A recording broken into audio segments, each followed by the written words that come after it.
My name is Ben. I'm 30 years old. I've always been the kind of guy who shows up early, works hard, and goes the extra mile. I've been at my current job for months, pouring my heart and soul into every task, every project, every deadline. My colleagues respect me, my boss knows my name, and I feel like I'm part of something bigger than myself. I've been working as an accountant in a small firm, and I've been doing everything from crunching numbers to helping with client meetings. My boss, Helen, is a great person to work for, or so I thought. She's always been supportive, encouraging me to take on more responsibilities and learn new skills. Maddie, our team lead, is also great to work with. She's always willing to lend a hand when I need it. But despite the good work environment, I've started to notice that something's off. My paychecks have been delayed, and when I asked Helen about it, she just told me that the company's going through a tough time. I didn't think much of it at first, but as the delays continued, I started to feel a sense of unease. I'm not sure what's going on, but I know I need to get to the bottom of it. I've been thinking about talking to Brian from HR. Maybe he can give me some insight into what's going on. But for now, I'm stuck in limbo, unsure of what's happening to my salary. I'd been working at the company for months, and I loved my job. I was a software developer, creating apps for clients. My boss, Rachel, was great to work with. She gave me the freedom to be creative and learn new things. But there was one problem. I hadn't been paid in weeks. And I tried talking to Rachel about it, but she just said the company was going through a rough patch. I wasn't sure what that meant, but I knew I needed to get paid. I started documenting all my work hours and conversations with Rachel. I wanted to make sure I had proof of my efforts and the promises she made. One day, I walked into Rachel's office and said, "Rachel, I need to talk to you about my salary. I haven't been paid in weeks, and I'm starting to get worried." Rachel looked up from her computer and said, I know, we're working on it. Just be patient." I wasn't sure if I should believe her. I decided to take matters into my own hands and started looking into my rights as an employee. I wanted to know what I could do to get paid. I'd been working late nights trying to meet the project deadline. My boss, Alex, would often drop by my desk, checking on my progress. One evening, he said, "You know, we're really counting on this project to bring in some much-needed revenue." I nodded, feeling a sense of importance. But then he added, "Let's just say, the financials are a bit tight right now." I asked him what he meant, but he brushed it off, saying it was just company politics. I didn't think much of it at the time, but later that night, I overheard him on the phone, arguing with someone about funding. I couldn't make out what was being said, but the tone was unmistakable. Tension. The next day, I noticed some of the team members were huddled in the conference room, whispering. When I approached, they quickly dispersed. I asked one of my colleagues, Sarah, what was going on, but she just shook her head and said, "Nothing, don't worry about it." I wasn't so sure. Something felt off. And then, I saw an email from HR about upcoming changes in the company. I wasn't sure what to make of it, but I had a feeling it wasn't going to be good. I stood outside my boss's office, my heart racing with anticipation. I had been working for this company for months, pouring my heart and soul into every project. I took a deep breath and walked in. "Hi, boss. I wanted to talk to you about my salary," I said. My boss looked up from his computer, a mixture of annoyance and dismissal on his face. "What's the problem?" he asked curtly. "I haven't been paid in weeks," I replied, trying to keep my tone neutral. "The company's going through a tough time," he said, his voice firm but unconvincing. "We'll pay you when we can." I felt a surge of frustration. "But I've been working hard, meeting all my deadlines," I argued. "I deserve to be paid for my work." My boss leaned back in his chair, his expression unyielding. "I'm afraid that's not possible right now. You'll just have to wait." I couldn't believe what I was hearing. After all my hard work, my employer was refusing to pay me. I asked him when I could expect to be paid, but he just shrugged. "Soon," he said vaguely. I left his office feeling betrayed and unsure of what to do next. I walked out of my boss's office, my mind reeling. I couldn't believe what I had just been told. No pay? How was I supposed to survive? I thought about all the bills I had to pay, all the responsibilities I had. I felt like I'd been punched in the gut. I walked back to my desk, trying to process what had just happened. I started thinking about all the times I'd gone above and beyond for this company, all the times I'd worked late nights and weekends, and now they couldn't even pay me? I felt a surge of anger. How could they do this to me? I started typing out an email to my boss demanding to know what was going on, but then I stopped myself. Maybe emailing him in anger wasn't the best idea. I took a deep breath and decided to call a friend instead. "Hey, what's up?" my friend answered. "My boss just told me they're not paying me," I said, trying to keep my voice steady. "What? That's ridiculous," my friend replied. "What are you going to do?" I didn't have an answer. All I knew was that I had to do something. I couldn't just sit back and accept this. I started thinking about my options, about who I could talk to, about what I could do to get the payment I deserved. I started digging deeper, trying to understand why my employer was suddenly refusing to pay me. I reviewed my contract, searched for any clues, and asked colleagues if they knew anything. But no one seemed to have any answers.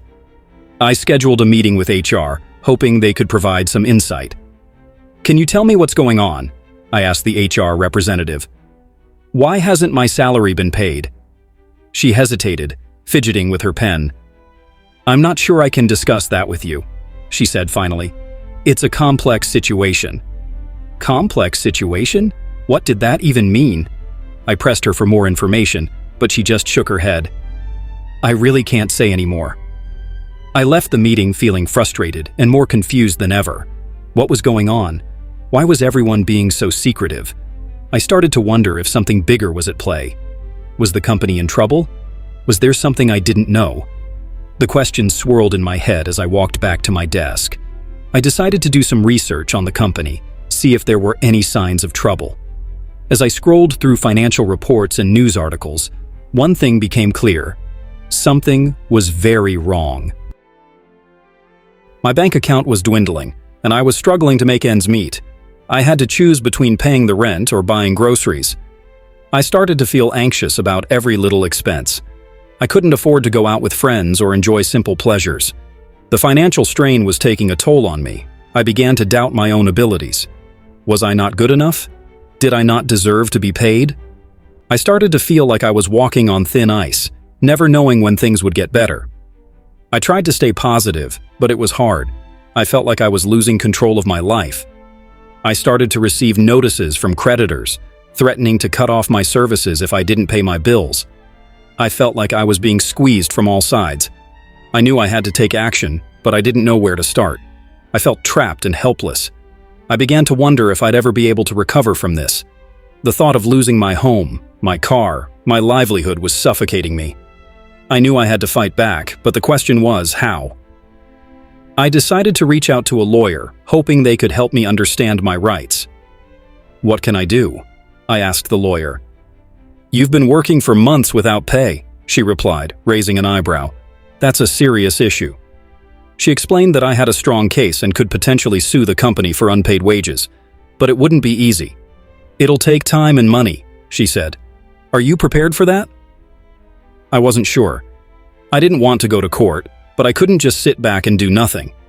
I asked her what my next steps should be. "Document everything," she said. "Keep a record of all your conversations with your employer, all the work you've done and all the payments you've missed." I left the lawyer's office feeling determined. I knew I had a long road ahead of me, but I was ready to fight. I started gathering evidence, talking to colleagues, and preparing for a potential lawsuit. I also reached out to friends and family, seeking their support and advice. "You need to stand up for yourself," my friend said. "You can't let them get away with this." My family was also supportive, offering words of encouragement and help. With their backing, I felt more confident. I knew I wasn't alone in this fight. I scheduled a meeting with my employer to discuss the unpaid wages. I was determined to get some answers. "I want to talk about my salary," I said, trying to stay calm. My employer leaned back in his chair, a dismissive look on his face. "We've been over this," he said. "We're working on it." I pulled out a folder filled with documents and records. "I've been keeping track of my work hours and the payments I've missed," I said. "I believe I'm owed a significant amount of money." My employer glanced at the folder but didn't seem interested. "I'll look into it," he said vaguely. I pressed him for a more concrete answer, but he just shook his head. "I don't have time for this." I left the meeting feeling frustrated. It was clear that my employer wasn't going to take my concerns seriously. I decided to send a formal letter detailing my grievances and demands, but when I followed up with a phone call, my employer's assistant told me that he was unavailable. "He's not interested in talking to you," she said bluntly.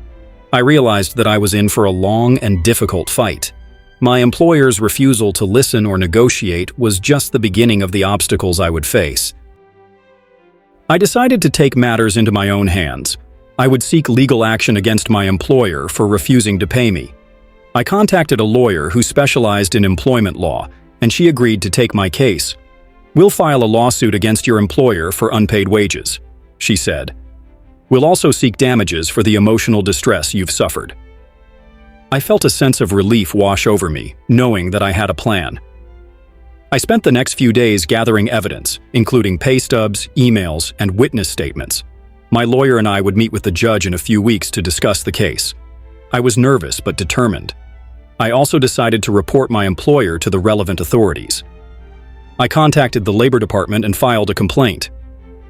"We'll investigate your employer," the representative said. "If we find evidence of wrongdoing, we'll take action." I felt a sense of satisfaction knowing that my employer would have to face consequences for their actions, but I knew that the road ahead would be long and difficult. I was prepared to fight for what I was owed, no matter what it took. I would not let my employer get away with this. I would make sure that they paid for what they had done. I spent the next few days in a daze, trying to make sense of what had happened. I knew I needed to talk to someone, so I reached out to a trusted friend. "Hey, I need your advice," I said, trying to keep my voice steady. "What's going on?" my friend asked, concern etched in her voice. I explained the situation, and she listened attentively. "You need to get a lawyer," she said firmly. "You can't let them get away with this." I nodded, even though she couldn't see me. "I've already contacted one," I said. "She's going to help me file a lawsuit."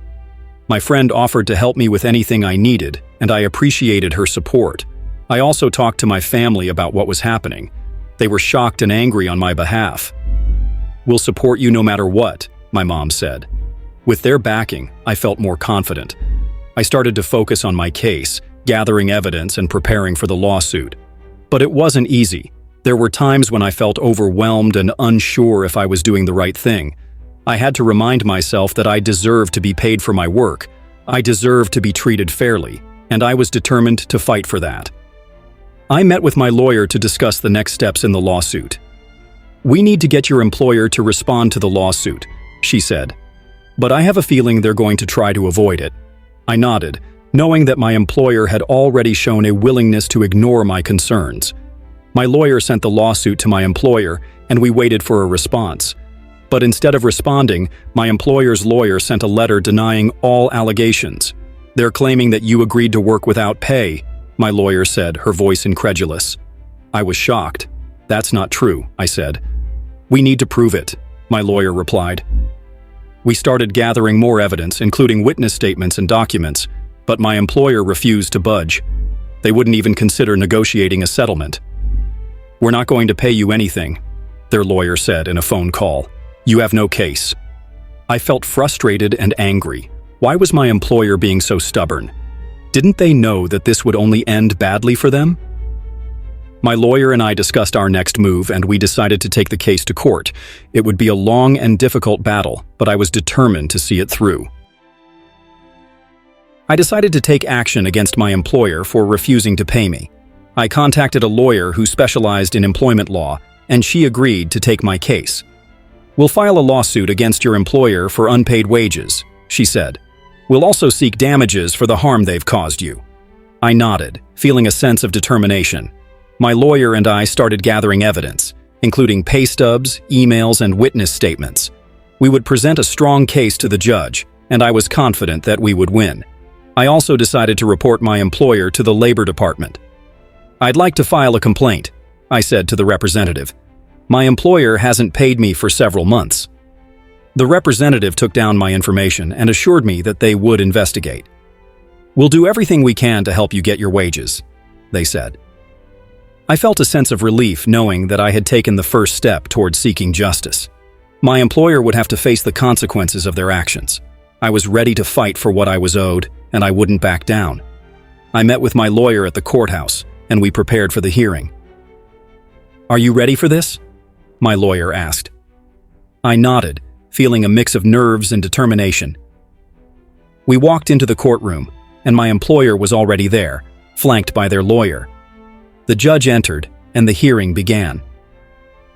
My lawyer presented our case, detailing the unpaid wages and the harm caused to me. My employer's lawyer argued that I had agreed to work without pay, but my lawyer countered with evidence. The judge listened intently, asking questions and seeking clarification. After both sides had presented their arguments, the judge reserved judgment. "We'll notify you of the decision," the judge said. I left the courtroom feeling anxious, wondering what the outcome would be. Would I get my wages? Would my employer be held accountable? The waiting was agonizing. Days turned into weeks, and I heard nothing.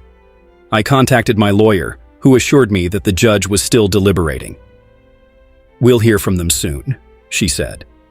But the uncertainty was taking a toll on me. I couldn't shake the feeling that something was about to go terribly wrong. The judge's decision finally came. My lawyer called me, her voice filled with excitement. "The judge ruled in our favor," she said. "Your employer has to pay you the wages they owe you, plus damages." I felt a surge of relief and vindication. It was over. My employer would have to face the consequences of their actions. The news spread quickly, and my employer's reputation was tarnished. They tried to appeal the decision, but it was upheld.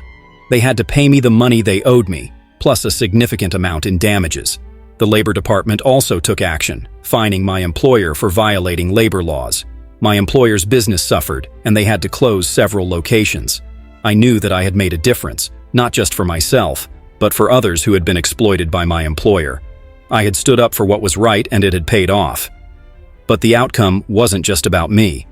It was about holding my employer accountable for their actions.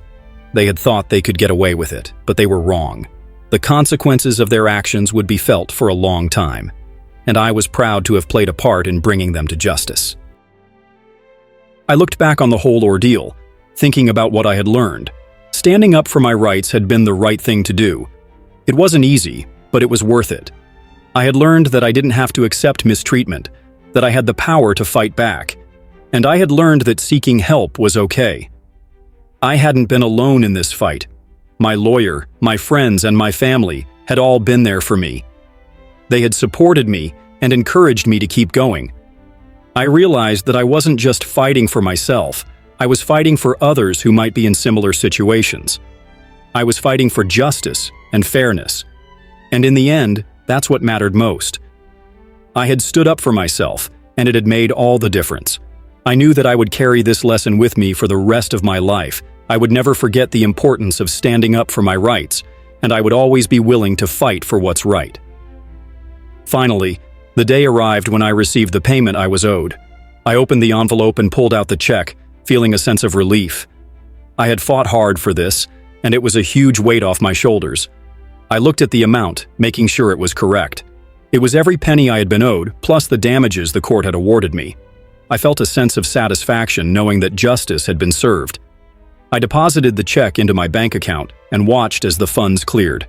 It was a strange feeling, knowing that this chapter of my life was finally closed. I could move on now, knowing that I had been treated fairly. I thought about all the people who had helped me along the way, my lawyer, my friends, and my family. I was grateful for their support. I knew that I wouldn't have been able to do it without them. And now, with the payment in my account, I could start fresh. I could start rebuilding my life, free from the stress and uncertainty of the past few months. It was a new beginning, and I was ready to take it. I hope my story can inspire others to stand up for their rights. If you've been in a similar situation, I want to hear from you. Share your story, share your struggles. Let's support each other, let's stand together. Don't let anyone take advantage of you. Don't let anyone silence you. You have a voice. Use it. Speak up. Fight for what's rightfully yours. Don't be afraid to seek help. Don't be afraid to ask for support. You don't have to face these challenges alone. There are people who care, who want to help. Let's make a difference. Let's create change. Stand up for your rights. Stand up for justice. You deserve to be treated fairly. You deserve to be respected. Don't let anyone tell you otherwise. Share your thoughts. Share your experiences.